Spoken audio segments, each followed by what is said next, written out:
मेहनत इतनी खामोशी से करो कि सफलता शोर मचा दे।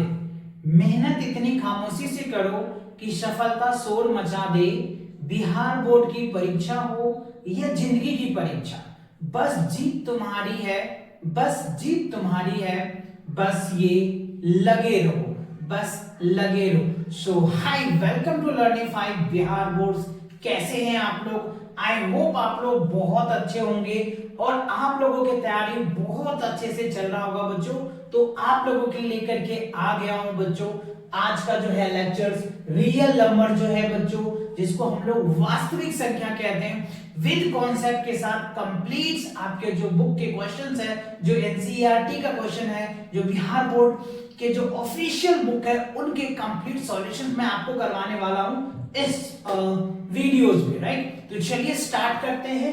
आज का सेशन बहुत ही धमाकेदार होने वाला है बच्चों। तो सबसे पहले हम ये देखने वाले हैं कि आज का हमारा गोल क्या है, right. First of all you will decide your goal, है ना, then achieve your mission, right. आपको अपनी गोल अचीव करने के लिए पहले आपको टारगेट सेट करना पड़ता है, आपको गोल सेट करना पड़ता है। तो आज का जो हमारा इस क्लास का गोल है बच्चों, वो आपके सामने ये है ना। जो गोल्स है हमारा वो क्या है?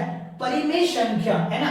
सबसे पहले हम कवर क्या करने वाले हैं? परिमेय संख्या। देखो बच्चों, आपने ये चीजें ऑलरेडी पढ़ चुके होंगे, है ना, क्लास 9th में ही, है ना, कि परिमेय संख्या क्या होता है और परिमेय संख्या क्या होता है। राइट नो, जो चैप्टर है ना, वो चैप्टर का नाम है वास्तविक संख्या। तो देखो, वास्तविक संख्याओं को पढ़ने से पहले आपको ब्रीफ नॉलेज होना चाहिए। मैं ये मान के चल रहा हूं कि आज आप जीरो क्लासेस देख रहे हो, राइट। जीरो से आपके लिए स्टार्ट कर रहा हूं मैं, इसीलिए सारे कॉन्सेप्ट को साथ लेकर के चल रहा हूं कि आपको ये ना लगे कि मुझे ये नहीं आता, मुझे ये नहीं आता। ये क्लास देखने के बाद आप 100% श्योर हो जाओगे कि आप ये कहोगे यस सर मुझे आता है, राइट। तो चलिए सबसे पहले हम समझने वाले हैं कि परिमेय संख्या क्या होता है, जिसको हम लोग इंग्लिश में रैशनल नंबर बोलते हैं। या आप क्लास 8 से स्टार्ट कर देते हो पढ़ने को, है ना। उसके बाद हम समझेंगे कि अपरिमेय संख्या क्या होता है, इरेशनल नंबर्स क्या होता है, देन हम समझेंगे कि रियल नंबर्स क्या होता है। उसके बाद जो क्लास 10th में जो मोस्ट कह सकते हैं कि इंपॉर्टेंट टॉपिक है बच्चों, जो एग्जाम के पॉइंट ऑफ व्यू से काफी अच्छा है, वो है यूक्लिड विभाजन एल्गोरिथम, राइट। यूक्लिड विभाजन एल्गोरिथम। और उसके बाद जो है अंकगणित की आधारभूत परिमेय जो है, ये आपको एक्सरसाइज 1.1 करने से पहले इन पॉइंट की ध्यान में और अच्छे से नॉलेज होना चाहिए। फिर हम लोग करने वाले हैं एक्सरसाइज 1.1 का कंप्लीट डीएनए, यानी कंप्लीट सॉल्यूशन करने वाले, राइट। तो कंप्लीट वीडियो देखो। ये सारे टॉपिक में अगर आपको प्रॉब्लम है तो आज के बाद नहीं आने वाला है, राइट। तो चलिए स्टार्ट करते हैं आज का सेशन, राइट। बहुत ही प्यारा सेशन है और बच्चों अपने दोस्तों के साथ भी इनको शेयर कर दो, क्योंकि ये जो चैनल है ना, आपको लर्निंग 5 बिहार बोर्ड्स, ये आप लोगों के लिए ही डेडिकेटेड है और बिहार के स्टूडेंट के लिए ही डेडिकेटेड है, राइट। तो आप जितने अपने दोस्त हैं, जितने आपके सर्कल हैं, सबको आप शेयर करो बच्चों, है ना, जिससे कि आपके फ्रेंड भी आपके साथ कंपटीशन करके एकदम पढ़ाई को बूस्ट अप करेगा, राइट। चलिए, तो सबसे पहला क्या है बच्चों? परिमेय संख्या। परिमेय संख्या होता है क्या? जब भी हम कोई चीज पढ़ते हैं ना, तो हमें पहले पता होना चाहिए कि वो है क्या। देखो, परिमेय संख्या यानी हम कहते हैं रैशनल नंबर। तो आपने पढ़ा होगा कि 3/4 पढ़ा होगा, है ना, 2/1 पढ़ा होगा, 2/5 पढ़ा होगा, 2/7 पढ़ा होगा। ये क्या होता है? फ्रैक्शन होता है। पहले आपने फ्रैक्शन के नाम से समझा था, लेकिन आप जैसे जैसे चीजें बढ़ रही है ना, आप इसका नाम भी बदलता जा रहा है। अब हम उसको क्या पढ़ लेते हैं? अब हम उनको रैशनल नंबर पढ़ते हैं, यानी क्या बोलते हैं बच्चों? परिमेय संख्या बोलते हैं, राइट। तो थोड़ा सा मैं पहले इसके देखो, जैसे आपने सबसे पहले आपने क्या पढ़ा होगा? Natural number. क्या पढ़ा होगा बच्चों? Natural, right. आपको थोड़ा सा मैं डिटेल लेकर के चल रहा हूं। नेचुरल नंबर आपने पढ़ा होगा, है ना। क्या होता है नेचुरल नंबर? जिसको हम लोग बोलते हैं प्राकृतिक संख्या, है ना। प्राकृतिक, है ना, प्राकृतिक संख्या होता है बच्चों, है ना, प्राकृतिक संख्या। ये आपने सबसे पहले बहुत जीरो वाले क्लासेस में आपने पढ़ा होगा कि सर प्राकृतिक संख्या क्या होता है? गिनती की सारी संख्या को प्राकृतिक संख्या बोलते हैं, ना। जैसे 1 होता है, 2 होता है, 3 होता है, 4 होता है, ऐसे चलते चलते इनफाइनाइट तक जाता है। तो ये आपने पढ़ा होगा प्राकृतिक संख्या, यानी क्या पढ़ते हैं उसको, नेचुरल नंबर। फिर आपने पढ़ा होगा होल नंबर्स। होल नंबर्स क्या होता है बच्चों, जो आपको पता है जीरो से स्टार्ट होता है, पूर्ण संख्या जिसको हम लोग बोलते हैं, है ना, वो क्या होता है बच्चों, हम उसको W से रिप्रेजेंट करते हैं, वो जीरो से स्टार्ट होता है। ठीक है, ये चीजें आपने पढ़ा होगा। ठीक है जी, अब आ जाओ जी, हमने क्या पढ़ा, गिनती पढ़ लिया।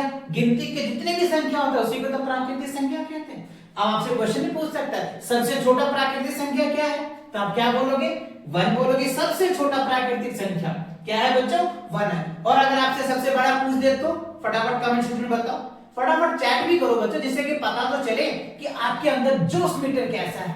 चैट में भी बोला करो, है ना। चलो तो बताओ मुझे फटाफट चैट सेक्शन में कि सबसे बड़ा प्राकृतिक संख्या क्या है ना। You can say in the comment section, I am waiting your comment right now, that's good. चलो अब आते हैं होल नंबर के ऊपर। होल नंबर क्या होता है बच्चों, होल नंबर क्या होता है, जो गिनती के जितनी भी संख्या हो उससे पहले अगर हम जीरो लगा दें तो उसको हम लोग क्या बोल देते हैं, होल नंबर बोल देते हैं, यानी पूर्ण संख्या बोल देते हैं। ठीक है, अब यहां भी क्वेश्चन आपसे पूछेगा, क्या पूछेगा कि सबसे छोटा पूर्ण संख्या क्या होता है, तो आप जीरो बोलोगे, और सबसे बड़ा क्या होता है वो आप मुझे कमेंट सेक्शन में बताओगे। अच्छा, तो ये आपने नेचुरल नंबर सीखा, होल नंबर सीख लिया, दैट्स गुड। अब आओ जी परिमेय संख्या पे। अब देखो परिमेय संख्या क्या होता है, वैसी संख्या जिसको हम लोग p बाय q के फॉर्म में लिख सकते हैं। p बाय q यानी अंश बाय हर के फॉर्म में लिख सकते हैं। जैसे अंश ऊपर वाले को बोलते हैं बच्चों, और हर क्या होता है, नीचे वाले को बोलते हैं। यानी वैसी संख्या जिसको हम अंश बाय हर के फॉर्म में लिख सकते हैं उसे क्या बोलते हैं, परिमेय संख्या। ये याद रहेगा कि नहीं रहेगा, रहेगा ना। अंश और हर तो याद रहेगा ही रहेगा, अंश और हर याद तो रहेगा ही रहेगा, जिसको इंग्लिश में न्यूमरेटर बोलते हैं और हिंदी में डिनोमिनेटर बोलते हैं।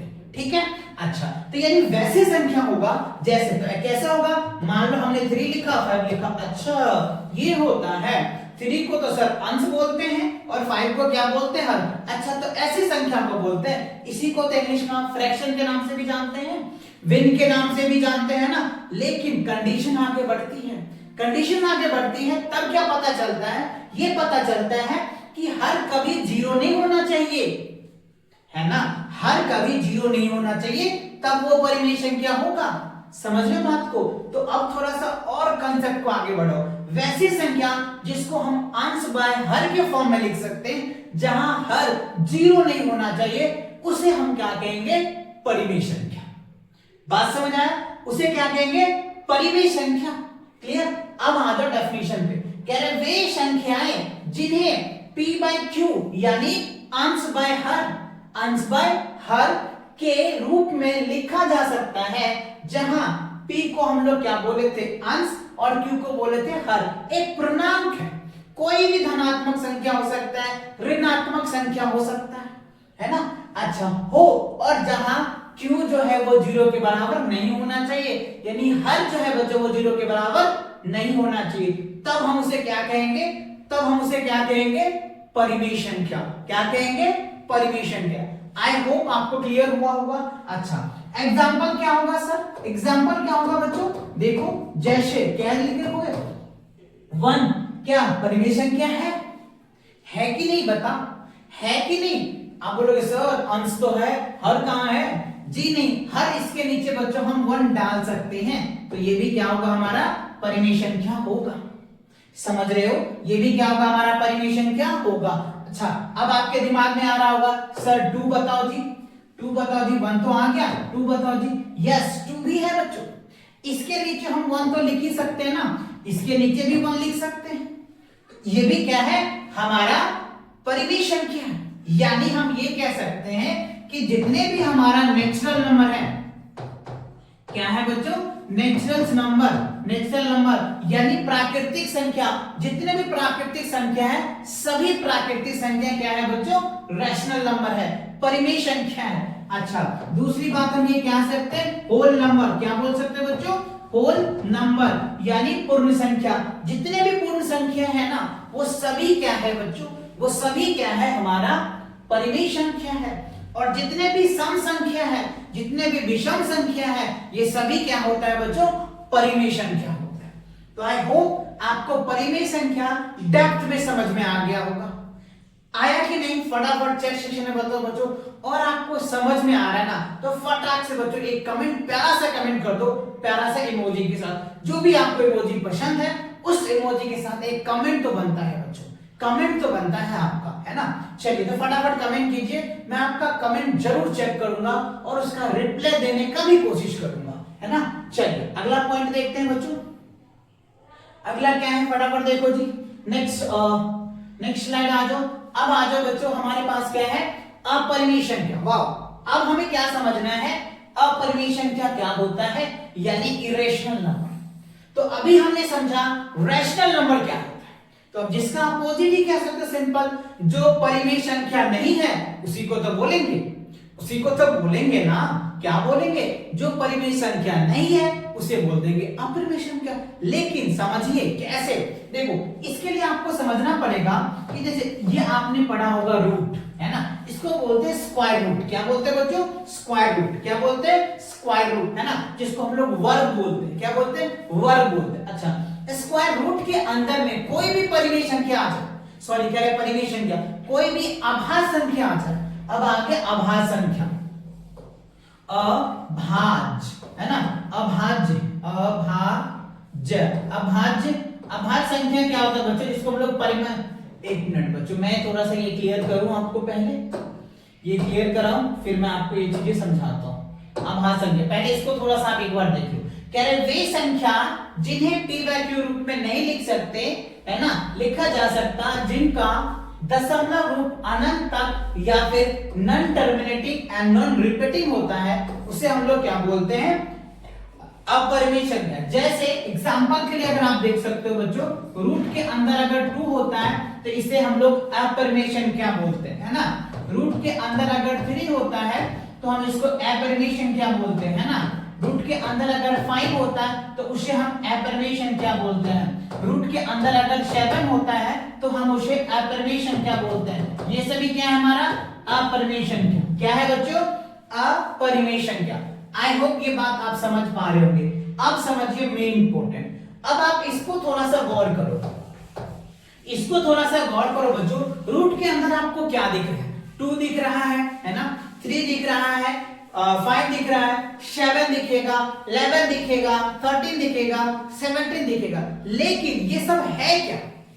ये बच्चों प्राइम नंबर है। ये क्या है? प्राइम नंबर है, अभाज्य संख्या है बच्चों। ये क्या है? अभाज्य संख्या। तो हमको क्या याद रखना है? रूट के अंदर में कोई भी अभाज्य संख्या हो ना, क्या होगा बच्चों? अभाज्य संख्या होगा ना, वो सभी क्या होगा बच्चों? अपरिमेय संख्या होगा। क्या होगा? अपरिमेय संख्या होगा, है ना। ये बात आपको याद रखना है कि रूट के अंदर में अगर कोई भी अगर अभाज्य संख्या आ जाए तो वो सभी क्या होगा बच्चों? क्या होगा? अपरिमेय संख्या। जैसे आप यहाँ पे देख पा रहे होंगे, इतने मैंने एग्जांपल दिया है, ये सभी क्या है? अपरिमेय संख्या है। क्या है? अपरिमेय संख्या। अब देखो आपको क्वेश्चन भी पूछ रहा था, पाई बताओ, पाई क्या है? अपरिमेय संख्या है। यस, अपरिमेय संख्या। कब? जब तक कि इसकी वैल्यू 22/7 ना लिखा रहे। अगर 22/7 यानी 22/7 है तब ये परिमेय संख्या है। और अगर पाई ओनली पूछा जाता है तब आप उसको अपरिमेय संख्या बोल सकते हो, ठीक है ना। तो पाई भी क्या है? अपरिमेय संख्या। अब आ जाए इस पे कुछ चीजें हम समझते हैं कि देखो परिमेय संख्या क्या है बच्चों?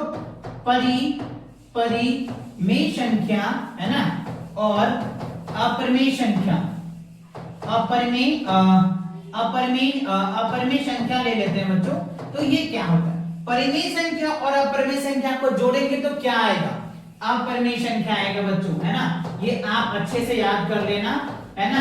ये आपको ऑब्जेक्टिव में बहुत क्वेश्चन पूछा जाता है। जैसे एग्जांपल के लिए देखो, हमने 3 परिमेय ले लिया और √2, अब ये क्या बना? अपरिमेय संख्या बना। इसमें बहुत सारे क्वेश्चन भी पूछे जाते हैं, तो आपको ये याद रखना, परिमेय संख्या और अपरिमेय संख्या का सम क्या होता है बच्चों? अपरिमेय संख्या होता है। ये बात आपको याद रखना है। क्या? परिमेय संख्या और अपरिमेय संख्या का सम क्या होगा? अपरिमेय संख्या। अच्छा, अब दूसरी बात ध्यान रखो क्या कि बच्चों देखो हम यहाँ पे लिखते हैं परिमेय संख्या, है ना, मैं शॉर्ट फॉर्म में लिखता हूँ माइनस अपरिमेय संख्या, है ना। अब बताओ जी अपरिमेय संख्या क्या होगा, फटाफट बताओ। परिमेय संख्या और अपरिमेय संख्या का अगर हम सब्ट्रैक्ट करते हैं, घटाव करते हैं, घटाते हैं, तो भी क्या आएगा बच्चों, अपरिमेय संख्या आएगा। आप इसे याद रखें, क्या होगा, अपरिमेय संख्या। ओवरऑल बात आपको समझ आया होगा, क्लियर आया होगा कि परिमेय संख्या को अपरिमेय संख्या के साथ जोड़ेंगे तो क्या होगा, अपरिमेय संख्या होगा। परिमेय संख्या और अपरिमेय संख्या को घटाएंगे तो क्या होगा, अपरिमेय संख्या, है ना। दो अपरिमेय संख्या को जोड़ेंगे तो पर भी अपरिमेय संख्या आएगा, दो अपरिमेय संख्या को सब्ट्रैक्ट करेंगे तो पर भी अपरिमेय संख्या होगा। हाँ, मल्टीप्लाई करोगे, डिवाइड करोगे तो उसमें चीजें बदल जाती है, उसमें चीजें बदल जाती है। सेम परिमेय संख्या है तब तो वो रैशनल दे देगा, डिफरेंट है तो इरेशनल देगा। जैसे एग्जांपल के लिए मैं आपको समझाता हूं, जैसे देखो बच्चों √2 है अपने पास, है ना, और √2, दोनों √2 को मल्टीप्लाई करोगे तो 2 देगा। इसका मतलब ये हुआ कि दो सेम अपरिमेय संख्या को अगर आप गुना करते हो, मल्टीप्लाई करते हो, तब आपको क्या देगा, परिमेय संख्या देगा। तो ये बात ध्यान रखना, सेम होगा तब देगा, समझ रहे हो, सेम होगा तब देगा, है ना। और अगर डिफरेंट होता है तो कभी नहीं देगा। से देख लो, डिफरेंट के लिए देख लो, अगर आपके पास √2 है और हमने क्या ले लिया, √3 ले लिया, देखो ये भी अपरिमेय संख्या है, ये भी अपरिमेय संख्या है, तो आप दोनों को अगर आप गुना करते हो, मल्टीप्लाई करते हो तो क्या होगा, √6 होगा। और √6 क्या है बच्चों, ये भी अपरिमेय संख्या है, ये भी क्या है, अपरिमेय संख्या है। लेकिन आगे जाके इन चीजों को और भी डिटेल समझेंगे, अभी बस आप ये समझे कि नहीं कि अगर दो मल्टीप्लाई में दो सेम अपरिमेय संख्या आ जाता है तो आपका परिमेय देगा। इसके बेस पे आपको बहुत सारे क्वेश्चन पूछे जाते हैं। आपको पता ही, आपका जो पेपर है बच्चों, बिहार बोर्ड का जो गवर्नमेंट पेपर डिजाइन करता है, वो आपको पता है कि आपके 50 एमसीक्यूज होते हैं आपके फाइनल एग्जाम में, यानी 100 एमसीक्यूज होते हैं, उसमें से 50 आपको सॉल्व करना पड़ता है। उसमें आपको इनके डेप्थ कॉन्सेप्ट से आपके क्वेश्चन पूछे जाते हैं। तो आप अगर डेप्थ में पढ़ के जाते हो ना, और आप देख ही रहो कितना डेप्थ में आपको करवा रहा हूं, टॉपिक के काफी डेप्थ तक जा रहा हूं, जिससे कि आप एनसीईआरटी के अलावा कोई भी बुक पढ़ रहे हो, जैसे केसी सिन्हा का पढ़ रहे हो, आप आलोक का पढ़ रहे हो, भारती भवन का पढ़ रहे हो, किसी भी राइटर का पढ़ रहे हो, तो आप इस लेक्चर को देख करके जाओगे ना तो सारे क्वेश्चन बहुत आसानी से और बहुत अच्छे से आप करके आओगे, राइट। चलिए तो बढ़ते हैं अगले स्लाइड पे। देखो बच्चों, अगले स्लाइड में क्या है हमारा, अब हम समझेंगे जो फाइनली हमारा आज का लेक्चर का नाम है वास्तविक संख्या। अभी तो हम प्रीवियस नॉलेज पे ही थे, पर अब आ गए हम लोग अपनी क्लास 10th के कॉन्सेप्ट के ऊपर। आई होप आप चीज समझ पा रहे होंगे, राइट। सो सबसे पहले हमें समझना है वास्तविक संख्या किसे कहते हैं। सिंपल सी बात है, रियल नंबर किसे कहते हैं जी, रियल नंबर पढ़ तो रहे हैं ना जी, तो रियल नंबर कहते किसे हैं। तो अब आ जाओ जी, अभी जो हमने पढ़ा है परिमेय संख्या और अपरिमेय संख्या का जो सम होता है ना, उससे ही हम लोग क्या बोलते हैं, रियल नंबर बोलते हैं। क्या बोलते हैं बच्चों, उससे ही हम लोग रियल नंबर बोलते हैं। जैसे अगर मैं 3 ले लूं और √5 ले लूं, अब बताओ जी ये क्या हुआ, इसी को तो हम लोग बोलते हैं सर रियल नंबर। क्या बोलते हैं, बताओ ना बच्चों फटाफट, ये क्या बोलते हैं, रियल नंबर। अच्छा, ये होता है रियल नंबर, डेफिनेटली इसे बोलते हैं। इसीलिए मैंने आपको 2 टॉपिक पहले समझाया है ना, क्योंकि इसमें वो यूज हो रहा था, है ना। तो अब इसको हम लोग क्या बोलते हैं, परिमेय संख्या और अपरिमेय संख्या। यानी है इसका परिभाषा क्या दोगे कि परिमेय संख्या और अपरिमेय संख्या का जो संयोग से, जो उनके कॉम्बिनेशन से बनता है, उसी को हम लोग रियल नंबर बोलते हैं, यानी उसे हम लोग वास्तविक संख्या बोलते हैं। आई होप चीजें कनेक्ट कर पा रहे होंगे, है ना बच्चों, ये चीजें आप समझ पाएंगे। यानी those number which is combined rational number और irrational number is called real number. Understand my point here not, समझ पा रहे होंगे आप, क्लियर समझ आ रहा होगा, दैट्स गुड। तो ये चीजें होता है बच्चों वास्तविक संख्या। चलिए आगे बढ़ते हैं। अब देखो बच्चों हमारे पास क्या आ गया, यूक्लिड विभाजन एल्गोरिथम, है ना। यूक्लिड डिवीजन एल्गोरिथम्स क्या होता है, ये देखो। डिवाइड तो करना आपको बहुत अच्छे से आता ही होगा, लेकिन उनको स्टेप बाय सॉल्व करके दिखाया किसने, यूक्लिड विभाजन एल्गोरिथम का। इनके बेस पे आपको बहुत सारे क्वेश्चन पूछे जाते हैं, जिसके हेल्प से हम क्या निकालते हैं, एचसीएफ निकालते हैं। यूक्लिड डिवीजन एल्गोरिथम के हेल्प से क्या निकलता है बच्चों, एचसीएफ, है ना। एचसीएफ यानी उसको हम लोग क्या बोलते हैं, महत्तम समावर्तक। क्या बोलते हैं, महत्तम समावर्तक निकालने के लिए विधि है। इसका कथन क्या होता है, देखो किसी भी दो धनात्मक पूर्णांक a और b, जहां b से a बड़ा होना चाहिए, उसके लिए क्या होता है, a बराबर bq प्लस r। अब ये सोच रहे हो कि सर ये a क्या है ना, इलू इलू a क्या है ना। तो देखो बच्चों a क्या है समझिए बात। इसके लिए आपको थोड़ा सा ब्रीफ जाना होगा, जब आप छोटे क्लासेस में पढ़ रहे होंगे। तो ये होता है हमारा भाज्य। क्या होता है, भाज्य। इसको बोलते हैं भाजक। क्या बोलते हैं, भाजक। और यहाँ क्या होता है बच्चों, भागफल। क्या बोलते हैं, भागफल। और बाद में क्या आता है हमारा, शेष। शेषफल होता है। ये कहानी तो आपने पढ़ी होगी, ये तो पढ़ी होगी ना बच्चों। भाज्य सबसे बड़ा होता है, भाजक जिससे हम भाग देते हैं, और जो आता है हमारा भागफल, जो लास्ट में बच जाता है उसी को शेषफल बोलते हैं। अब इसके भाषा में समझिए, देखो बच्चों a जो हमारा क्या होता है, भाज्य होता है, b जो होता है हमारा भाजक होता है, q जो होता है हमारा भागफल होता है, और लास्ट में जो बच जाता है इसी को तो शेषफल बोलते हैं, इसी को शेषफल बोलते हैं। आई होप आप कनेक्ट कर पा रहे होंगे, आई होप आप समझ पा रहे होंगे। फटाफट समझ आ गया वीडियो को, फटाफट लाइक करो बच्चों। आप लोग वीडियो देखते हो लाइक नहीं करते हो, और आप बच्चों चैनल पे नए हो तो चैनल को सब्सक्राइब भी कर लो। ऐसे ही ढांसू लेक्चर आपको मिलेंगे, हर चैप्टर का मिलेगा बच्चों। मैथ्स हो, साइंस हो, सोशल साइंस हो, सबका ढांसू लेक्चर मिलने वाला है, इसी चैनल पे मिलेगा बच्चों, लर्निंग बिहार बोर्ड का। तो जितने भी दोस्त हैं सबको फटाफट ये वीडियो को शेयर जरूर करो, है ना। चलो तो ये चीजें क्लियर हुआ। अब यहाँ पे समझने वाली बात क्या है कि देखो बच्चों आपको दो चीज ही दिया रहेगा, आपको दो चीज दिया रहेगा। एक क्या दे देगा, आपको भाज्य दे देगा, और आपको भाजक दे देगा। क्या दे देगा, भाज्य दे देगा और भाजक दे देगा, और कहेगा भागफल बताओ, शेषफल बताओ। तब सोचोगे ओ माय गॉड कैसे निकालेंगे सर, क्योंकि हमको पता है कभी भी तीन चीज होता है ना तो दो चीज हमको दिया जाता है, लेकिन यहाँ तो सर चार चीज है लेकिन दो ही दिया है, तो दो कैसे निकालेंगे। वेट तरीका भी समझाएंगे हम आपको, तरीका भी समझाएंगे, बने तो हो कंप्लीट वीडियोस में, राइट। लेक्चर थोड़ा लेंथी होगा, बट हाँ बच्चों लेंथी हो या कुछ भी हो, लेकिन आपको कॉन्सेप्ट दोबारा देखने का मौका नहीं मिलेगा। अगर आप ये अच्छे से देख के जाते हो तो दोबारा रिवीजन करने का आपको कोई जरूरत ही नहीं पड़ेगा।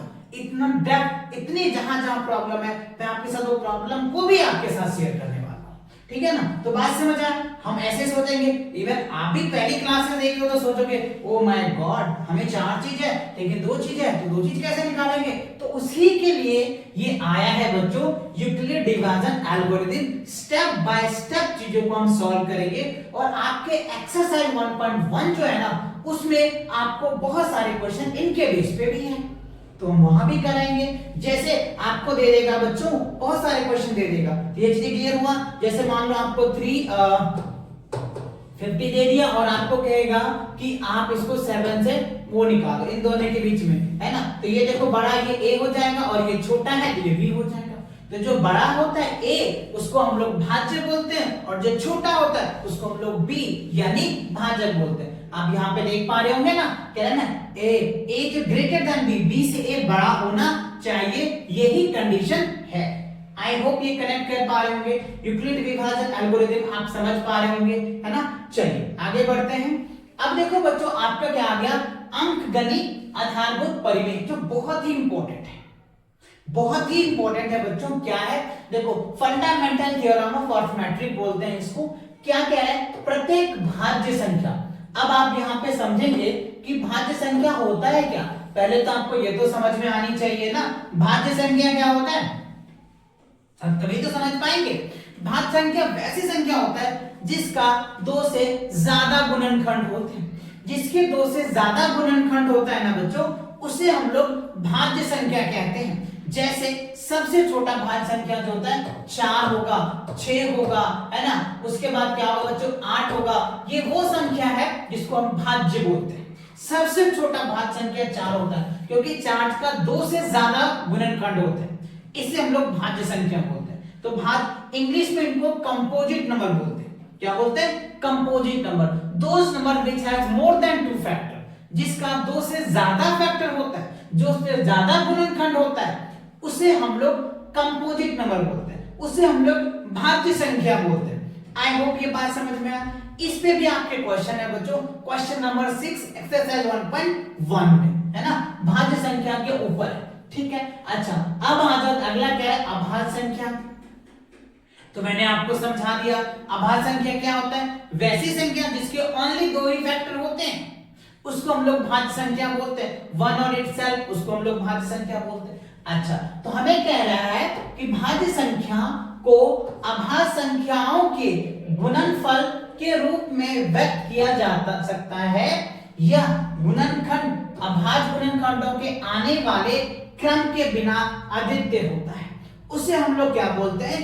अंकगणित आधारभूत का परिमेय, यानी fundamental theorem of arithmetic. I hope ये बात आप समझ पा रहे होंगे। इसमें 2 बात था जो आपको समझना था, भाज्य संख्या और अभाज्य संख्या। भाज्य संख्या और अभाज्य संख्या के गुणनफल को हम लोग क्या बोलते हैं? Fundamental theorem of arithmetic. तो भाज्य संख्या क्लियर, अभाज्य संख्या क्लियर, दैट्स गुड। चलिए आगे बढ़ते हैं। अब आ जाओ बच्चों, बहुत प्यारे से साइंटिस्ट है कार्ल फ्रेंडिस गॉस, जो इनका जो समय काल रहा है वो 1777 से लेकर के 1855 तक का रहा है। क्या है इस टेबल में हम लोग समझने की कोशिश करेंगे। अंकगणित के आधारभूत परिमेय का एक जन्मदाता कह सकते हैं हम इनको, है ना। अंकगणित के आधारभूत परिमेय के रूप में विख्यात होने पर पहले परिमेय 1.2 का संभव सर्वप्रथम वर्णन यूक्लिड अल्टीमेट की पुस्तक क्लास 9 के साथ जो है इनका प्रीपोजिशन तैयार किया। क्या किया? एक जो है प्रपोर्शंस तैयार किया जो 14 के रूप में था। परंतु कह रहे कि इससे पहले उनकी उत्पत्ति जो है, कह रहे कार्ल फेरेंडेस गॉस ने अपनी कृति, है ना, कृति कह रहे डिस्क्रिप्शंस एंड ऑर्थोथिन्स में दी थी। अपनी ये कहानी उन्होंने ये आर्टिकल्स पेस्ट किया था, यानी छापा आया था। ठीक है, अच्छा कह रहे कार्ल फ्रेंडिस गॉस को गणितज्ञ के राजकुमार, ये क्वेश्चन आपके बन जाएंगे बच्चों, बहुत प्यारा सा, है ना। तो आप इसे अच्छे से हाईलाइट करें, और ये क्वेश्चन करने के लिए ही मैं ये आपको ये चीजें आपके लिए लाया हूं कि आपसे पूछा जा सकता है, बताओ गणित के राजकुमार किसे कहते हैं? गणित का राजकुमार किसे कहते हैं? तो गणित के राजकुमार क्या है बच्चों? कार्ल फ्रेंडिस गॉस को गणित का राजकुमार कहते हैं, राइट। गणित के फादर किसे कहते हैं वो आप कमेंट सेक्शन में मुझे बताएंगे। मैंने राजकुमार बताया ना, गणित का फादर क्या होता है फटाफट आप सर्च करके मुझे बताना, है ना। मैं देखूंगा कितने बच्चे को पता है कि गणित का फादर किसे कहते हैं, है ना। चलिए आगे आते हैं। अब कह रहा है कि इनका जो नाम है ना, समय कालों के 3 महान गणितज्ञ में लिया जाता है। जैसे आर्किमिडीज है बच्चों, आर्किमिडीज है मैथ्स के फादर कहा जाता है ना, ठीक है। आर्किमिडीज होंगे, है ना। उसके बाद न्यूटन है बच्चों, ग्रेविटी के फादर्स कहते हैं उसको, है ना। फिजिक्स के, है ना, फिजिक्स के न्यूटन आपको पता ही है, एप्पल वाली कहानी तो आपको बच्चे को पता है ना। उनका योगदान इन दोनों मौलिक का योगदान में होना है ना, यानी योगदान, यानी ओवरऑल इस स्लाइड में हमने 3-4 क्वेश्चन पढ़े जो आपके एमसीक्यूज बहुत ही अच्छे बनेंगे। इससे पहला कि गणितज्ञ का राजकुमार किसे कहते हैं, गणित के पिता किसे कहते हैं, है ना। जो कार्ल फ्रेंडिस गॉस है, इनका जो हेल्प रहा वो न्यूटन और आर्किमिडीज के हेल्प में बहुत ही काम आया, ठीक है ना। चलो आगे बढ़ते हैं।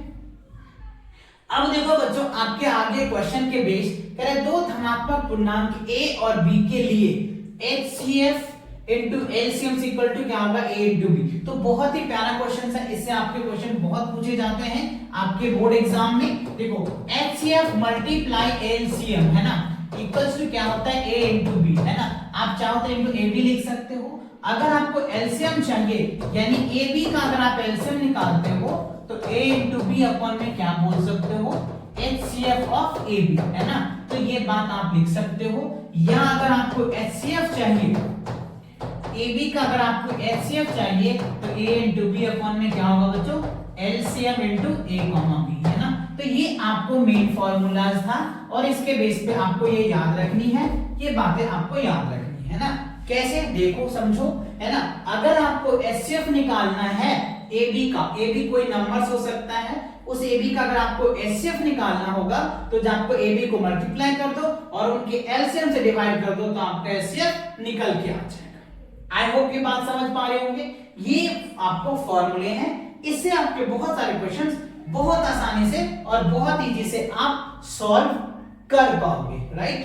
चलो आगे बढ़ते हैं। अब देखो बच्चों, आपके आगे उदाहरण, यानी उदाहरण जिसको हम लोग एग्जाम्पल के रूप में बोलते हैं, क्या कह रहे हैं, अभाज्य गुणनखंड विधि द्वारा, अभाज्य गुणनखंड विधि द्वारा 96 और 404 का HCF ज्ञात कीजिए और फिर इनका LCM ज्ञात कीजिए, है ना। तो हमें HCF और LCM दोनों पूछ रहा है, किसके मेथड से, अभाज्य गुणनखंड विधि के मेथड से। तो देखो बच्चों, अभाज्य गुणनखंड विधि का जो मेथड है वो है क्या, उनको हम लोग देख लेते हैं। तो 96 का सबसे पहले अभाज्य गुणनखंड कर दो, तो ये देखो 2 से कट रहा है तो ये हो जाएगा 4, ये हो जाएगा 8, फिर ये 2 से कट रहा है तो क्या हो जाएगा 2 और ये 4, फिर ये 2 से कटेगा तो क्या हो जाएगा बच्चों 12 हो जाएगा, फिर ये 2 से कटेगा तो 6 हो जाएगा, अगेन ये 2 से कटेगा 3 आ जाएगा, फिर देखो बच्चों अब तो ये 3 से कटने वाला है। यानी हम ये कह सकते हैं 96 का जो अभाज्य गुणनखंड आया वो 2 इंटू 2 कितनी बार आया जी, 1 2 3 4 5 बार आ गया ना बच्चों। तो ये क्या हो गया आपका 4 और ये हो गया 5 इंटू इतना। तो आप इसको ऐसे भी लिख सकते हो 2 के पावर 5 इंटू 3 का पावर 1 लिख सकते हो, ठीक है। ये आपने शॉर्ट फॉर्म लिख दिया, ठीक है। अब हमें क्या करना है, 404 का करो जी, 404 का करो। तो सबसे पहले 2 से लगाओ, कट रहा है तो 2 से 2 हो जाएगा, फिर 2 से लगाओ तो कितना हो जाएगा 101। अब देखो जी किससे कटेगा, 3 से काट के देखो, 3 से कट जाएगा, 3 से कट जाएगा क्या, 3 से कटेगा क्या, कट के देखो। 3 से अगर मैं कोशिश भी कर रहा हूं तो ये नहीं कट रहा है ना, क्योंकि 103 यानी यही आ जाएगा, तो 101 तो आएगा ही नहीं बच्चों, है ना। तो 101 ही आ जाएगा, ठीक है। अच्छा अब हमको क्या चाहिए जी, इसका हमें क्या पूछ रहा है कि आप HCF भी बताओ जी और LCM भी बताओ जी, है ना। चलो तो 404 का क्या लिखेंगे, 2 मल्टीप्लाई 101, ठीक है। यानी हम इसको ऐसे लिख सकते हैं 2 का पावर 2 इंटू 101 लिख सकते हैं, ठीक है जी। अच्छा अब यहाँ पे समझिए बच्चों, हमें क्या करना है, LCM और HCF फाइंड आउट करना है। अब ये चीज समझने वाली बात है, बहुत इंपॉर्टेंट बात बता रहा हूं, इससे आप बहुत आसानी से ट्रिक लगा करके आप बड़े से बड़े क्वेश्चन को बहुत आसानी से सॉल्व कर लोगे। क्या है देखो, ये जो हमारे पास अभाज्य गुणनखंड आ रहा है, इसका सबसे जो छोटा पार्ट होता है, इन दोनों में जो सबसे कॉमन छोटा पार्ट होता है वो लेते हैं HCF के लिए। तो सबसे कॉमन पार्ट क्या है, देखो बच्चों 2 का पावर 2, यानी हम ये कह सकते हैं कि जो हमारा HCF है वो 4 है, क्योंकि 101 तो इसमें है ही नहीं तो ये आएगा नहीं जी, ठीक है। तो हमारा जो 4 है ना, ये हमारा क्या है बच्चों, ये हमारा क्या है, ये हमारा HCF है। यानी हम ये कह सकते हैं 96 और 404 का जो HCF है वो 4 आएगा, ठीक है। अच्छा LCM देखो बच्चों, LCM की अगर मैं बात करूं तो LCM में क्या होता है, जो पावर होता है सबसे बड़ा वाला लिया जाता है, सबसे बड़ा वाला पावर। तो देखो इसमें क्या है, 2 का पावर 2 है और इसमें 2 का पावर 5 है, तो ये बड़ा वाला पार्ट ले लेंगे 2 का पावर 5। अच्छा उसके बाद देखो कॉमन वाला पार्ट तो है नहीं, अब तो यहाँ क्या लिखोगे 3 लिखोगे और 101, यानी आप क्या लिखोगे 2 का पावर 5 इंटू 303। यानी अब आप इसको मल्टीप्लाई कर दो, 2 का पावर 5 क्या होगा बच्चों, 2 का पावर 5 क्या हो जाएगा, देख लो 2 इंटू 2 इंटू 2 इंटू 2 है ना, इंटू 2, तो 2 दूनी 4, 4 दूनी 8, 8 दूनी 16, 16 दूनी 32 है ना। तो 32 को आप क्या करोगे 303 से मल्टीप्लाई कर दो, जो रिजल्ट आएगा ये आपका HCF आएगा, सॉरी LCM आएगा बच्चों। तो LCM समझ में आया। HCF का ट्रिक्स क्या था, इसमें ट्रिक्स क्या है बच्चों ये याद रखिएगा, है ना, क्योंकि ट्रिक्स भी आपको बहुत जरूरी है बड़े बड़े क्वेश्चन को बहुत कम समय में सॉल्व करने के लिए। क्या है इसका ट्रिक, ट्रिक ये था कि अगर एचसीएफ निकालना होगा तो अभाज्य गुणनखंड का सबसे छोटा वाला पावर लेते, सबसे छोटा वाला कॉमन पावर लेते। तो देखो इसमें 2 के पावर 5 था और इसमें 2 के पावर 2 है, तो छोटा ये हुआ ना, तो ये वाला हमने लिया। अब 3 इसमें है ही नहीं, इसमें 101 है, इसमें है ही नहीं, तो बस यही तो बचा कॉमन, तो ये हमारा एचसीएफ आ जाएगा। ठीक है, अच्छा अब दूसरी ट्रिक्स क्या थी एलसीएम निकालने की, जो सबसे ज्यादा पावर वाला होता है ना कॉमन, वो पहले लेते। तो देखो इस दोनों में सबसे ज्यादा पावर कौन था, 2 का पावर 5 था, जो मैंने लिया। उसके बाद देखो 3 का कोई कॉमन है नहीं, तो 3 ही लेना पड़ेगा। 101 का कोई कॉमन है नहीं, तो 101 ही लेना पड़ेगा। अब आप इसको मल्टीप्लाई कर दोगे, आपका रिजल्ट आ जाएगा। समझ रहे हो बात को, अच्छे से समझ में आ रहा है, कोई दिक्कत तो नहीं आ रही है ना बच्चों? दिक्कत आ रहा तो कमेंट सेक्शन में मुझे बताना, क्योंकि मैं ये मान के चल रहा हूं ना कि आपको मैं जीरो से पढ़ा रहा हूं, इसीलिए हर बात को मैं आपके साथ समझा रहा हूं और जीरो से लेकर के मैं एडवांस तक का कराऊंगा, है ना। अगर आपको ये चीज आता भी होगा, कई बच्चे कहेंगे सर ये तो मुझे आता है, मुझे पता है बच्चों आपको आता होगा, लेकिन मैं ये मान के चल रहा हूं कि ये आपके जीरो से लेकर के मुझे हीरो तक लेके जाना है। तो आप कोई कॉन्सेप्ट बीच में स्किप मत करो, जो कि आपको जीरो से हीरो तक जाना है, ठीक है ना। चलिए अगला क्वेश्चन देखते हैं। अब देखो बच्चों क्वेश्चन नंबर एग्जांपल नंबर 4 है, यानी जिसको उदाहरण कह लो आप 4 है। संख्या 6, 72 और 120 का अभाज्य गुणनखंड विधि द्वारा एचसीएफ और एलसीएम ज्ञात कीजिए। सेम वही क्वेश्चन है, बट यहाँ पे आपको 3 वैल्यू दे रखे। इससे पहले आपको 2 दिए थे, उसको भी कहते हैं अभाज्य गुणनखंड से निकालो। अब आपके पास 3 दिए हैं, तो तीनों का अलग अलग करना पड़ेगा जी। ठीक है जी, सबसे पहले 6 का करो, 6 का करोगे तो क्या हो जाएगा, ये 3 आ जाएगा ना। तो आप ऐसे लिख सकते हो 3 का क्या होगा, 2 into 3 हो गया। अच्छा उसके बाद 72 को देखो जी, तो पहले 2 से लगाओ, तो 36 दूनी 72, फिर 2 से लगाओ, 18 दूनी 36, फिर 2 से कट जाएगा 9 आ जाएगा, फिर 3 से लगा दो, है ना, तो ये आ जाएगा। यानी हम ये कह सकते हैं 72 का 1 2 3 है ना, 2 का पावर 3 आ गया और 3 का पावर 2 आ गया जी। ठीक है, अब आपके पास 120 है, 120 का अभाज्य गुणनखंड कर दो तो 60 दूना 120, फिर 2 से करो तो 30 आ जाएगा, फिर 2 से करो तो कितना आ जाएगा बच्चों, 15 आ जाएगा। अब 2 से तो कटेगा ही नहीं, है ना, तो 3 से काटो, है ना, तो 3 पंचे 15, है ना। अब यहाँ इसको 5 से काट दो, 1 आ गया। यानी हम ये कह सकते हैं 120 का 2 का पावर 3, 5 का पावर 1 और 5 का पावर 1, 3 का पावर 1, ये हमारा क्या निकल के आ गया बच्चों, ये देखो ये हमारा अभाज्य गुणनखंड है। ठीक है ना, थोड़ा मैं कलर चेंज कर लूं, क्या कलर चेंज कर लूं, अच्छा लगेगा आपको देखने में। ठीक है, ये देखो जी, ये हमारा क्या हो गया, अभाज्य गुणनखंड, और ये क्या हो गया हमारा अभाज्य गुणनखंड। ठीक है, ये क्या हो गया, अभाज्य गुणनखंड। चलिए अब देखते हैं बच्चों, अब देखते हैं क्या है।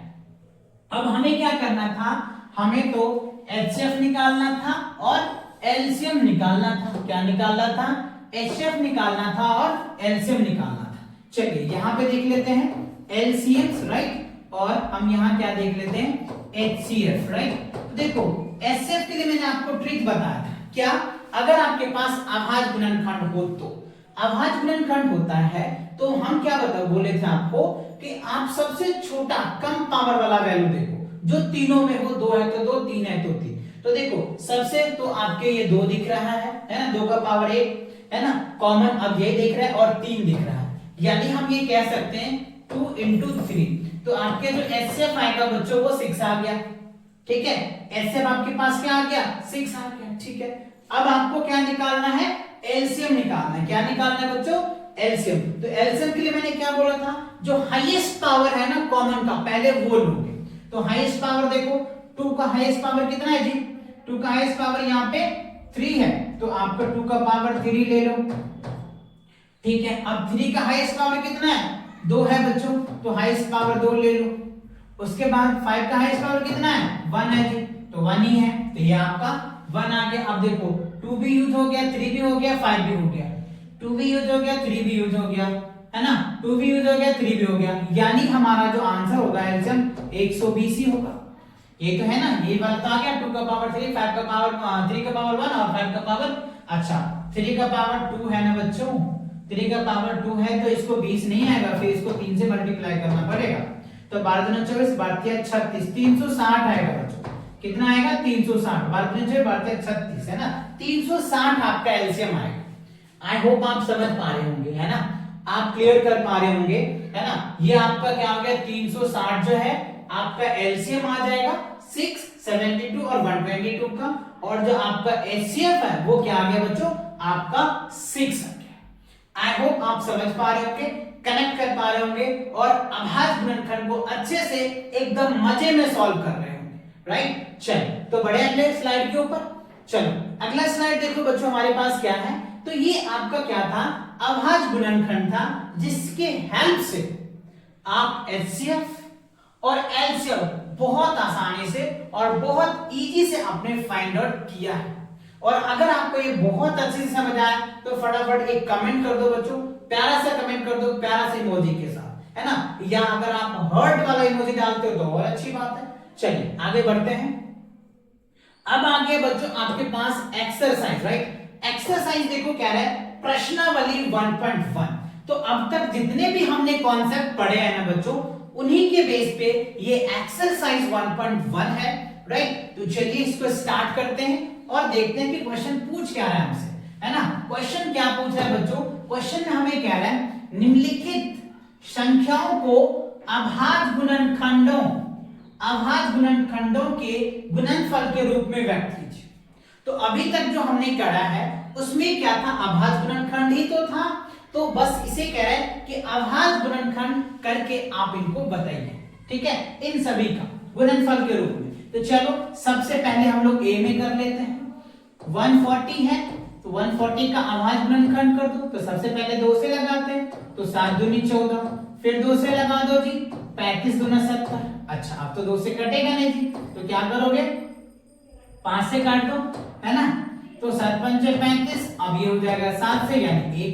तो हम ये कह सकते हैं 140 का जो अभाज्य गुणनखंड बनेगा, 2 का पावर 2, 5 का पावर 1 और 7 का पावर 1, ठीक है। तो ये हमारा 140 का आ गया जी, है ना। 140 का हमने लिख दिया, 1 2 पावर 2, ठीक है। अच्छा अब 156 का देखो जी दूसरा, ये पहला था ना बच्चों और ये आपका दूसरा आ गया, ठीक है। 2 से कर दो, तो 7 दूनी 14, 8 दूनी 16, 76 आ जाएगा। 7 दूनी 14, 1 8 दूनी 16, ठीक है। 8 दूनी 16, फिर 2 से लगाओ, तो क्या आ जाएगा बच्चों? 3 दूनी 6, 9 दूनी 18। अब 3 से कट जाएगा 1, 3 तिया 9 और ये 13 से ही कटेगा, ठीक है। तो 156 का क्या होगा? अभाज्य गुणनखंड 2 मल्टीप्लाई 3 मल्टीप्लाई 30, ठीक है ना। ये आपका आ जाएगा जी, है ना, ये आपका आ जाएगा। अच्छा क्यों? 2 का पावर यहाँ भी तो 2 है ना जी, 2 से करोगे जब तो ये आएगा, 2 से इसको डिवाइड करोगे तो ये आ जाएगा, फिर इसको 2 यानी 2 का पावर 2 आएगा, ठीक है ना। 2 का पावर 2 है ना, इंटू 3 का पावर 1 और 13, तो 13 आ जाएगा। अच्छा अब देखो आपके पास क्या है? 3825, 3825 है। इसको आप करो जी, ये थर्ड वाला है, तो इसमें क्या करेंगे? सबसे पहले तो ये 5 से ही कटेगा, है ना। तो 7 पंचे 35, 7 पंचे 35, बच गया कितना? 5 से 38, है ना। कितना बचा? 3। तो 7 पंचे 35, 35 3 38, 3 आ गया 32 हो जाएगा। तो 6 पंचे 30, 6 आ जाएगा और 5 25, 765। फिर ये 5 से कट जाएगा, कटाओ जी, 5 का 5, 2 बच गया, 5 25, 5 15, 153 आ गया जी। अब देखो किससे कटेगा? 6 3 ना, फिर ये 3 से कट जाएगा, 3 से काट दो, 5 15, ठीक है, 5 3 15, 3 आ जाएगा, फिर 17 3 51, 3 से काट दो 17। अब ये नहीं कटेगा, तो ये आपका क्या हो गया? इसका अभाज्य गुणनखंड इस फॉर्म में आप लिख सकते हो। क्या लिखोगे? यहां लिख दूं क्या मैं? यहां लिख दूं क्या मैं? यहां लिख देता हूं बच्चों, 3825 को कैसे लिखोगे? 5 का पावर 2, 3 का पावर 2 और इंटू 17, है ना। ये आपका क्या होगा? अभाज्य गुणनखंड के रूप में आ जाएगा। तो हमने पहला करा दिया आपको, दूसरा करा दिया बच्चों, तीसरा भी करवा दिया। पहला दूसरा तीसरा क्लियर हो गया? आपको समझ आ गया? अच्छे से समझ आ रहा है कि नहीं आ रहा है? आ रहा है ना बच्चों? फटाफट कमेंट सेक्शन में तो बताओ यस सर समझ आ रहा है, लिखो तो सही फटाफट। ठीक है, क्लियर हुआ? अच्छा, अब देखो बच्चों हमारे पास क्या है, 505 और 729, ठीक है। चलो तो इसका 505 का अगर मैं करूं, ठीक है, 5005 है ना, तो पहले तो 5 से ही करो, 1001 आ गया, ठीक है जी। अब आप इससे किससे करोगे तो कटेगा, किससे करोगे? ठीक है, 11 से करें क्या, 11 से करें क्या, 11 से करके देखते हैं। ऐसे कर लो बच्चों, 11 से ऐसे करके देख लेते हैं एक बार। 99 आ गया, ये क्या हो जाएगा 1 और 1, ठीक है। अच्छा 11 से हो जाएगा बच्चों, 11 को अगर मैं 11 से इसको डिवाइड करूं तो क्या हो जाएगा 99 और 11 91 आ जाएगा, 99 11 9 जा 99 आ जाएगा, ठीक है 99 आ गया। अच्छा 10 में से जाएगा तो 9 जाएगा 1 आ जाएगा, 9 9 0 हो जाएगा और ये तो खत्म ही हो गया, 11 आ गया जी, है ना। ये क्या हो जाएगा 11 आ जाएगा, ठीक है। फिर आप इसको 11 से लगा दो, है ना, तो ये क्या हो जाएगा आपका 1 आ जाएगा, ठीक है। तो आप ये फॉर्म बना दोगे, ये आ जाएगा। और 7429 का आपको आसानी से कर देना है ना, 7429 ये आप खुद सॉल्व करो। 4 तो मैंने आपको कर ही दिया, ये आप प्रैक्टिस करके मुझे कमेंट में बताओ कि इसका अभाज्य गुणनखंड क्या आएगा। सेम है, इसी तरीके से आपको करना है, ठीक है। चलो फर्स्ट क्वेश्चन क्लियर हो गया। अब आ जाओ सेकंड क्वेश्चन पे। सेकंड क्वेश्चन क्या है बच्चों, एक ही का 3 पार्ट्स आपको दिया हुआ है। क्या है वो देखो, पूर्णांकों के निम्नलिखित युग्मों के एचसीएफ और एलसीएम ज्ञात कीजिए तथा इनकी जांच कीजिए कि दो संख्याओं का गुणनफल एचसीएफ इंटू एलसीएम है। तो क्वेश्चन समझ आया? कह रहे जो आपको पूर्णांक दिया है ना, जो पूर्णांकों का युग्म दिया हुआ है, जो पेयर दिया हुआ है, उसका आप पहले एचसीएफ निकालिए और फिर एलसीएम निकालिए। फिर एलसीएम अगर आपके पास आ जाता है, एचसीएफ आपके पास आ जाता है, तब आप ये वाला जो फॉर्मूला मैंने करवाया इसके ऊपर आप जांच करके बताइए कि क्या ये कहानी सही है, क्या ये स्टेटमेंट सही है, ये आपको बताना है। और ये पेपर में पक्का पूछे जाते हैं, पक्का ही पक्का आप ले लो बच्चों, आपके एग्जाम में ऐसे क्वेश्चन आते ही आते हैं, है ना। तो आप इन्हें बहुत अच्छे से बहुत ध्यान से करना, ठीक है। चलो तो हम सबसे पहले पहला क्वेश्चन ले लेते हैं। देखो हमें क्या करना है, अभाज्य गुणनखंड अभी मैंने आपको समझाया, तो पहले हम अभाज्य गुणनखंड से कर लेते हैं फर्स्ट का, ठीक है। 26 है तो 26 को करो 2 से हो जाएगा, है ना, 13 दूनी 26, ठीक है। अब तो ये 13 से ही कटेगा जी, है ना, तो 26 का क्या होगा 2 गुने 13 जी, 13 दूनी 26। अच्छा 91 है जी, तो ये अगर 13 सत्ते 91, है ना, तो 7 से लगा दो तो 13 आ जाएगा, यानी 91 का क्या होगा 7 इंटू 13 सत्ते 91, है ना, तो 13 आ जाएगा ना 13, तो 13 आ जाएगा जी। अच्छा अब देखो मैंने आपको समझाया था कि एचसीएफ निकालने का तरीका बताया था, एलसीएम निकालने का तरीका क्या बताया था, कि जब भी एचसीएफ निकालना होता है ना, तो दोनों में सबसे कॉमन अभाज्य गुणनखंड देखते हैं। तो सबसे कॉमन देखो जी, कॉमन तो यही है आपके पास, 13 इसमें भी है और 13 इसमें भी है ना, तो आपका एचसीएफ तो 13 आ गया जी, ठीक है। एलसीएम देख लेते हैं, तो एलसीएम में क्या होता है, दोनों में हाईएस्ट कॉमन लेते हैं, तो 13 तो है ही इसमें, ठीक है। उसके बाद क्या हो जाएगा 2 और फिर क्या हो जाएगा 7 आ जाएगा, ठीक है ना। तो आप इनको क्या करो मल्टीप्लाई कर दो, है ना, मल्टीप्लाई कर दो, कितना आता है, तो देखो 13 दूनी 26, 26 को आप क्या करोगे 7 से मल्टीप्लाई कर दो, है ना, तो 7 6 42 के 2, 7 दूनी 14, 14 4 18, 182 182, यानी आपका जो एलसीएम आया 182 आ गया, ठीक है जी। तो अब आपको एलसीएम पता चल गया और एचसीएफ पता चल गया।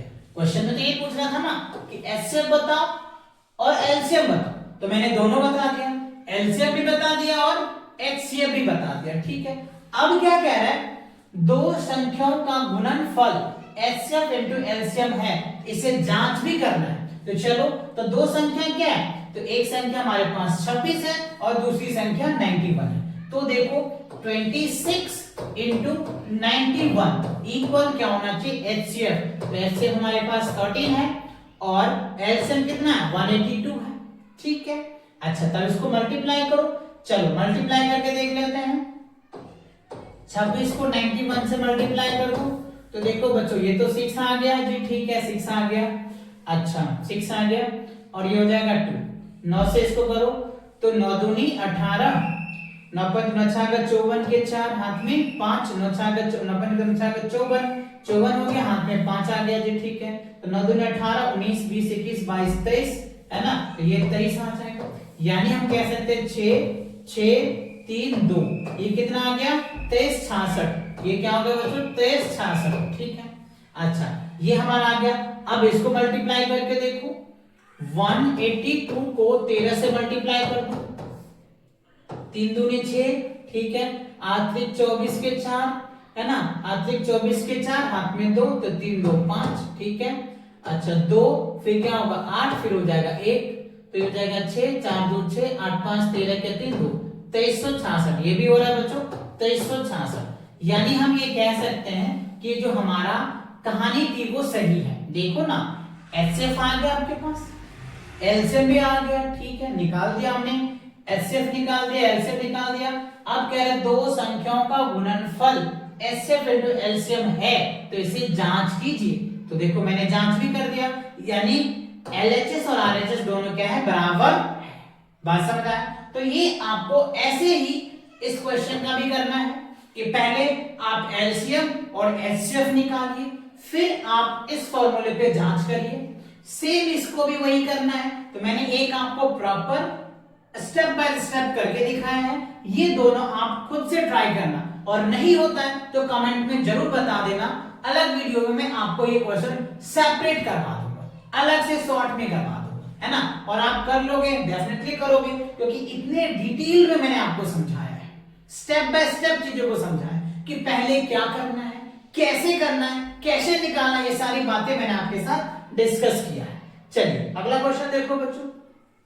देखो आपको कह रहा है थर्ड में अभाज्य गुणनखंड विधि, कह रहा है अभाज्य गुणनखंड विधि द्वारा निम्नलिखित पूर्णांक के एचसीएफ और एलसीएम ज्ञात कीजिए। सेम देखो वही बात आ गई बच्चों, वही बात हमसे पूछ रहा है अभाज्य गुणनखंड। अब तक आपके अभाज्य गुणनखंड खत्म नहीं हुआ है, अभाज्य गुणनखंड के बेस पे ही हमसे एचसीएफ और एलसीएम पूछ रहे हैं। अब हमारे पास 3 डिजिट दे रखे हैं, है ना, और आपके ये 3 पार्ट है, एक मैं आपको करवा देता हूं, 2 आप प्रैक्टिस कर लेना।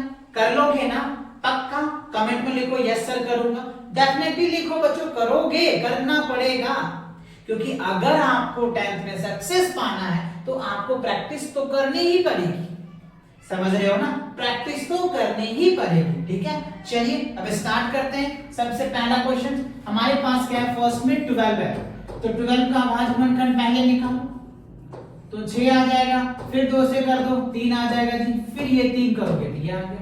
यानी हम 12 का अभाज्य गुणनखंड 2 के पावर 2 और 3 के पावर 1 लिख सकते हैं। अच्छा 15 का देखो जी, 15 का क्या होगा, 3 पंचे 15, फिर इंटू 5 ही होगा। अच्छा जी, अच्छा उसके बाद 21 को क्या होगा 7 या 21, तो 3 7 21 ये आ जाएगा जी, ठीक है।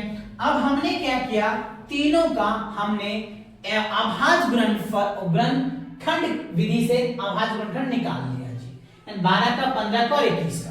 अब हमको क्या चाहिए, हमको तो पहले एचसीएफ चाहिए, है ना, और फिर क्या चाहिए, हमको एलसीएम चाहिए। क्वेश्चन में तो यही पूछ रहा है कि हमको एचसीएफ बताओ और फिर एलसीएम बताओ। यहां जांच करने को नहीं कह रहा, सिर्फ कह रहा है कि अभाज्य गुणनखंड विधि से आप एचसीएफ निकालो और एलसीएम निकालो। जांच करने कहता तो जांच भी कर देते, बट ऐसा पूछा नहीं हमसे, है ना। अच्छा तो देखो जी एचसीएफ के लिए मैंने क्या बोला था, लोएस्ट पावर लो जी। लोएस्ट पावर क्या है जी, लोएस्ट पावर देखो ध्यान से, लोएस्ट पावर देखो ध्यान से, क्या दिख रहा है मुझको, सब में हमको 3 दिख रहा है जी। यहां मैं कलर थोड़ा सा चेंज कर लेता हूं, आप समझ पाओगे, है ना। ये मैंने 3 इसमें भी देख लिया, 3 इसमें भी देख लिया, 3 इसमें देख लिया, बाकी और मुझे दिखा नहीं। 2 इसमें दिखा नहीं, किसी में 2 है नहीं जी, 7 इसमें है नहीं, 5 नहीं है, तो हमारा जो एचसीएफ बनेगा वो 3 बनेगा। एचसीएफ क्या आ जाएगा, 12 15 और 21 का 3 आएगा।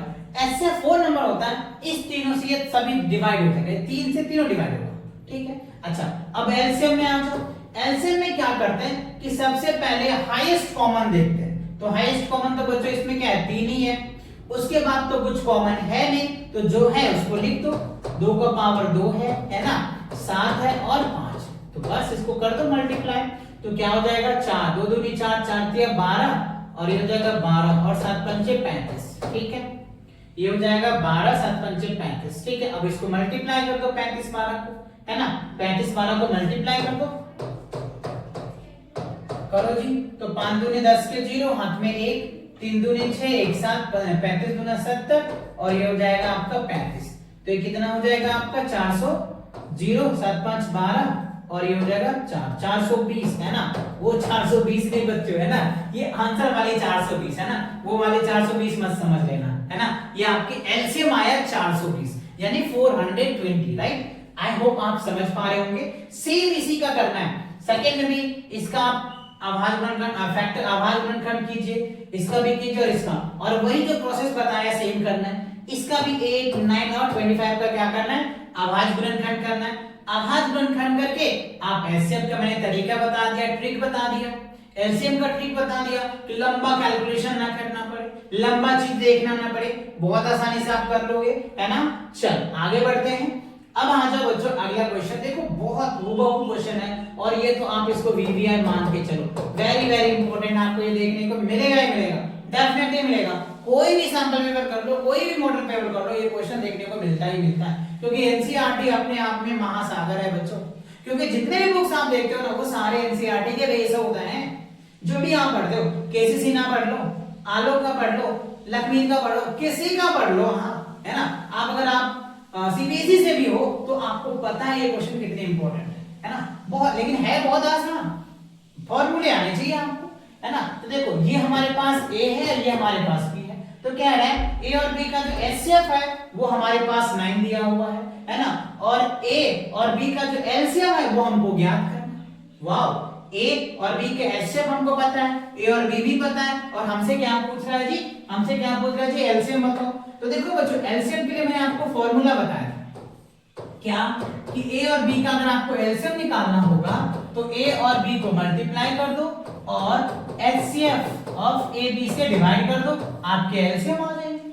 बताया था कि नहीं बताया था, फटाफट चैट सेक्शन में लिखो, यस सर बताया था, इसीलिए बताया था कि आप ये सारे कॉन्सेप्ट कर लोगे ना तो इस क्वेश्चन को मेरा बिना सॉल्व किए ही आप सॉल्व कर लोगे, समझ रहे हो बात को, राइट।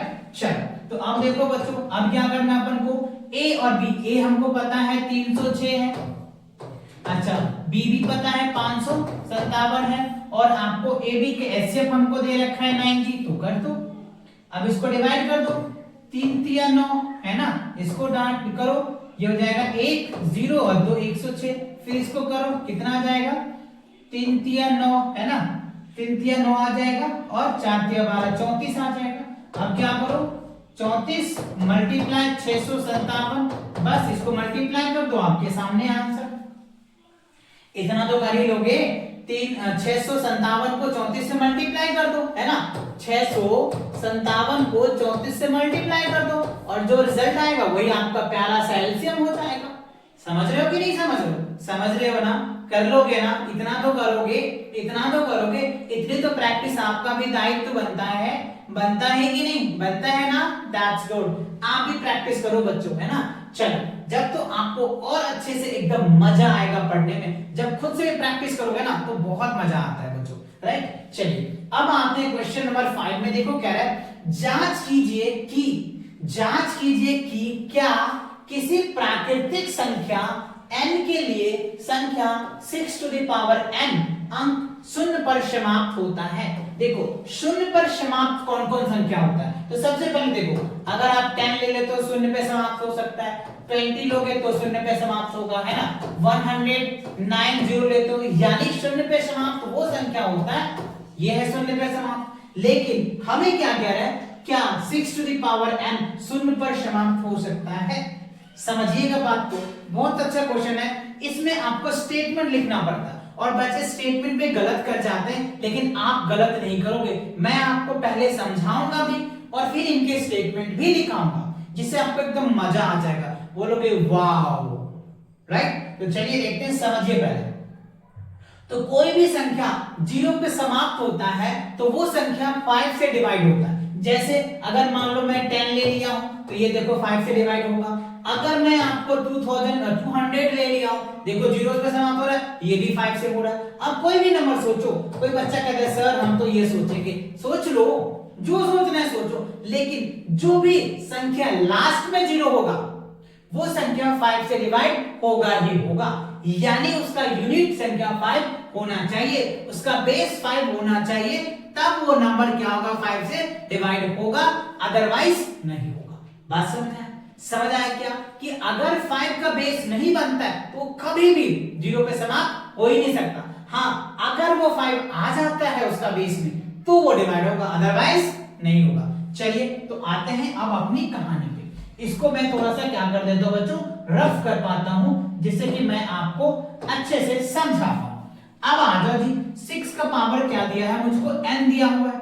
6 टू द पावर क्या है, n। तो किसी के पावर n होता है, यानी उसका पावर बोलते हैं हम लोग, क्या बोलते हैं बच्चों, एक्सपोनेंट्स होता है ना, क्या होता है, एक्सपोनेंट बोलते हैं। ठीक है, देखो 6 का पावर क्या है, 6 का पावर क्या है बच्चों हमारे पास, 6 टू द पावर क्या दिया हुआ है, n दिया हुआ है ना। तो n कह रहे हैं कि क्या शून्य पर समाप्त हो सकता है, हो सकता है क्या, तो इसका पहले फैक्टर लिखना पड़ेगा हम लोगों को। फैक्टर कैसे लिखेंगे वो बात आपको समझनी पड़ेगी, है ना। तो फैक्टर के लिए हमें क्या करना है, फैक्टर के लिए हमें क्या करेंगे बच्चों, देखो है ना, 6 टू द पावर हम n ले लेते हैं, ठीक है। अब इसको अगर आप करते हो कुछ ऐसे फॉर्मेट में, ये जो है लैग कर रहा है बच्चों थोड़ा सा, मैं 1 मिनट जी बच्चों, ये आ गया हमारा 6 टू द पावर n। तो हमें क्या करना है, इसको फॉर्मेट बना के लिखना है। तो देखो 6 का फैक्टर क्या हो सकता है, 6 का फैक्टर 2 into 3 हो सकता है क्या, 6 को ऐसे लिख सकते हो ना, यस, तो ऐसे लिख दो, 2 into 3 लिख दो, और इसका पावर क्या लिख दोगे, n लिख दो जी, ठीक है। अब हम ऐसे भी तो लिख सकते हैं, 2 का पावर n और 3 का पावर क्या लिख सकते हैं, n। अब देखो इसमें हमें कहीं तो 5 दिखा ही नहीं, 5 बेस तो दिखना चाहिए, आपने पढ़ रखा होगा कि क्या होता है, ये होता है बेस और ये होता है इसके पावर कुछ होते हैं, जिसको हम लोग क्या बोलते हैं, बेस बोलते हैं, जिसको आधार बोलते हैं बच्चों, क्या बोलते हैं, आधार। और ये क्या होता है हमारा पावर, जिनको एक्सपोनेंट बोलते हैं। तो अगर हमारा फॉर्मेट 2 का पावर n 5 का पावर n है, इसका मतलब हमें क्या है, ये कभी भी जीरो पे समाप्त नहीं होगा। क्यों, क्योंकि इसका बेस 5 आया ही नहीं, 5 आया नहीं तो जीरो कहां से बनेगा, 5 आएगा तभी तो जीरो लेके आएगा ना जी। कोई भी नंबर अगर 5 से डिवाइड होता है, इसका मतलब उसका यूनिट प्लेस पे जीरो आएगा, बट ऐसा है ही नहीं, क्योंकि इसका बेस 5 आया ही नहीं। इसका मतलब है कि ये कभी शून्य पे समाप्त होगा ही नहीं, झंझट ही कभी नहीं होगा जी, राइट। इसके बेस पे आपके क्वेश्चन भी पूछे जा सकते हैं। चलो अब आप इनके स्टेटमेंट को समझो बच्चों, है ना। अब इसके स्टेटमेंट को समझो कैसे लिखना है, स्टेटमेंट समझो। 1 मिनट बच्चों, थोड़ा इनका जो स्टेटमेंट को देखना कि स्टेटमेंट कैसे लिखा जाए। स्टेटमेंट बहुत इंपॉर्टेंट है, अगर आप स्टेटमेंट नहीं लिखोगे ना तो बहुत प्रॉब्लम आएगा। इट मींस ऐसे आपको 1 मिनट जी, इसका जो स्टेटमेंट है बच्चों आपको कैसे लिखना है, ये लिखना है। क्या लिखेंगे, सिंपल सी बात है, हम जानते हैं कोई भी धनात्मक प्राकृतिक संख्या जो शून्य पर समाप्त होता है, जो मैंने आपको डिटेल समझाया उसको हमने एक शॉर्ट लैंग्वेज में लिखा है कि वो संख्या 5 से विभाजित होती है, इसलिए उनके अभाज्य गुणनखंड का संख्या 5 होनी चाहिए। पर ऐसा हुआ नहीं ना, हमने जो किया बच्चों वो तो यही किया है ना, factor 6 to the power n equals to 2 multiply 3 to the power n, तो ये फॉर्म आ गया। जो यहां पर हमने 6 का पावर n के अभाज्य गुणनखंड में केवल 2 और 3 ही हमको मिला, 5 तो मिला नहीं ना, 2 और 3 ही मिला। अतः हम ये कह सकते हैं कि किसी भी 6 टू द पावर n की प्राकृतिक संख्या n के लिए कभी भी शून्य पर समाप्त नहीं हो सकती। समझ लो, तो ये आपके क्वेश्चन पूछे जाएंगे। इस पे और भी मजेदार क्वेश्चन पूछते हैं। 4 का पावर n पूछा जा सकता है, 11 के पावर n पूछा जा सकता है, 7 के पावर n पूछा जा सकता है। ऐसे क्वेश्चन आपको भर भर के पूछे जाते हैं इन्हीं के बेस पर, और आपको बस ये स्टेटमेंट लिख देना है, इसका फैक्टर बना देना है ऐसे वाले फॉर्मेट में, और ये स्टेटमेंट लिख देना है, कहानी खत्म, आपके आंसर आ जाएंगे। और इतने लिखोगे आपके पूरे मार्क्स देंगे, 2 मार्क्स में 1 क्वेश्चन पूछे जाते हैं, ठीक है ना। चलिए आगे बढ़े। अब देखो बच्चों क्वेश्चन नंबर 6 में कह रहे हैं कि व्याख्या कीजिए कि आपको ये जो नंबर दिया है और आपके पास ये जो नंबर दिया हुआ है क्या ये भाज्य संख्या है तो क्यों है? तो देखो बच्चों, मैंने आपको समझाया भी था कि भाज्य संख्या क्या होता है। भाज्य संख्या वैसे संख्या होता है जिसमें दो से ज्यादा फैक्टर होते हैं, दो से ज्यादा मल्टीपल्स होते हैं, जो से ज्यादा अभाज्य गुणनखंड होता है, उसको हम लोग क्या बोलते हैं? भाज्य संख्या। ठीक है, तो चलिए यही अगर पता चल जाए हमें तो हम कर सकते हैं। तो पहले इसमें पता कर लेते हैं। तो अपने पास क्या दिया है? 7 11 इंटू 13 और प्लस 13 दे रखा है। तो देखो जी, इसमें अगर आप ढूंढते हो तो 13 इसमें भी है, 13 इसमें भी है। तो 13 अगर आप कॉमन ले लेते हो तो क्या आ जाएगा? 7 इंटू 11 आ जाएगा। तो ये क्या होगा? हमारा भाज्य संख्या है। 13 भाज्य संख्या है जी, है ना। इसमें क्या होगा? 13 जो है आपका क्या होगा? भाज्य संख्या होगा, यानी ये भाज्य संख्या है। क्यों? क्योंकि ये 13 का मल्टीपल्स बहुत सारे है ना, तो 13 आ जाएगा, मतलब ये भाज्य संख्या है। क्यों है ये? क्योंकि उसी का तो कॉमन पार्ट है। अच्छा, इसमें आ जाओ जी, इसमें आ जाओ 7 इंटू, अब इसको मल्टीप्लाई करके तो लिख ही सकते हो ना जी, लिख दोगे ना। 13 इंटू क्या हो जाएगा? 77 है ना, तो अब इसको मल्टीप्लाई करके लिख देना 13 इंटू 77, राइट। तो ये आपके नंबर आ जाएंगे जो 13 से डिवाइड होगा।